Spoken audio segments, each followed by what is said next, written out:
I'm Aaron, and I was asked to tell a little bit about my story, where I've come from, where I've been, and what God's doing in my life right now.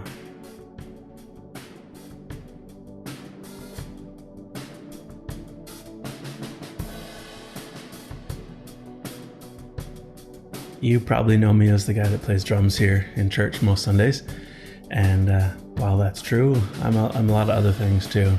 I'm the husband to the girl of my dreams. I'm dad to two incredible young men.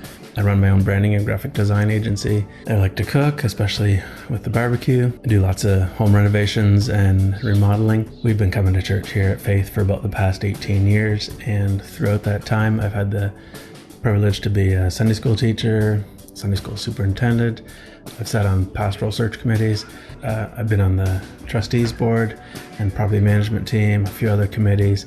I've been involved with all sorts of different things and played on lots of different worship teams. So as you can imagine, my life, like yours, is really busy and full of lots of things going on. I grew up in a Christian home, went to Christian school, went to Bible college, did all those things.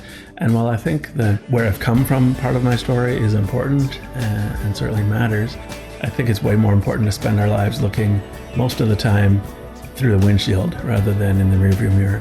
Where we've come from makes a difference, but where we're going and the direction we're pointing in is much more impactful.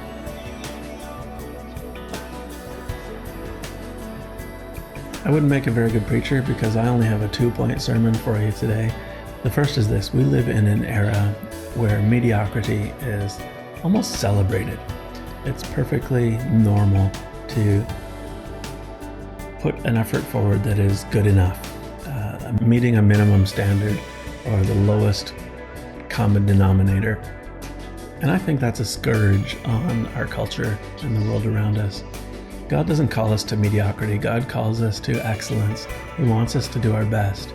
There's so many places in the Bible where God talks about doing good and doing what is glorifying to Him. He doesn't call for our second best. He doesn't call for a half-baked effort. He doesn't want us to do anything that is only a minimum level of effort. When King David hired musicians for the temple, he hired those that were skilled, the very best at their craft. When God asked the Israelites to give their sacrifices, He wanted their first fruits.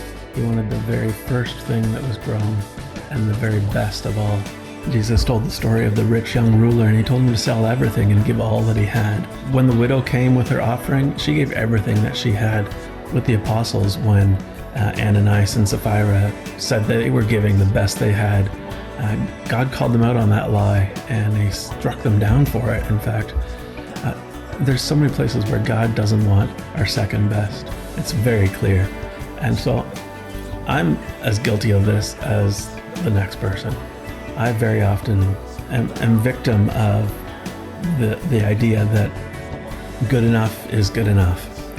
And so this right here is my permission to you to call me out on that. Ask me if I've phoned in an effort on something or just shown up and given what I thought was okay. I want you to come to me and ask me, hey, did you give all that you have? Did you do your best? Is this the most you could give? And if you do that to me, it's going to prompt me to more consistently give the very best of what I have. And I hope too that you would be encouraged to give the very best of what you have. God doesn't expect us to be perfect and to put forward a perfect effort. He will perfect us when we get to heaven. He doesn't expect us to be perfect now. What He expects us to do is to give our best, to give all that we can, and to put the best effort forward that we have. Not something mediocre, not something that's half-baked or minimum level of effort. The second thing I want to talk about is humility. There's lots of places in the Bible where God calls us to be humble. If you're the kind of person that struggles with thinking too highly of yourself, then the command to be humble means to, think less of yourself.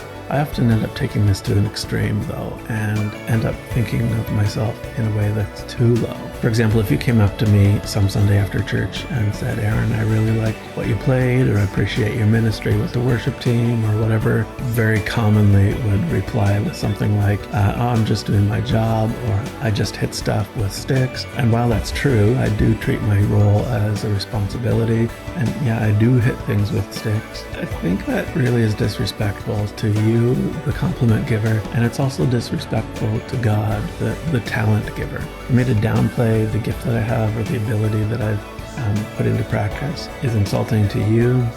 It's insulting to God. There's lots of stories where Jesus talked about workers who were given a responsibility and they either shirked that responsibility, or they used it, or they were given an investment and they either earned interest on it or they buried it in the field.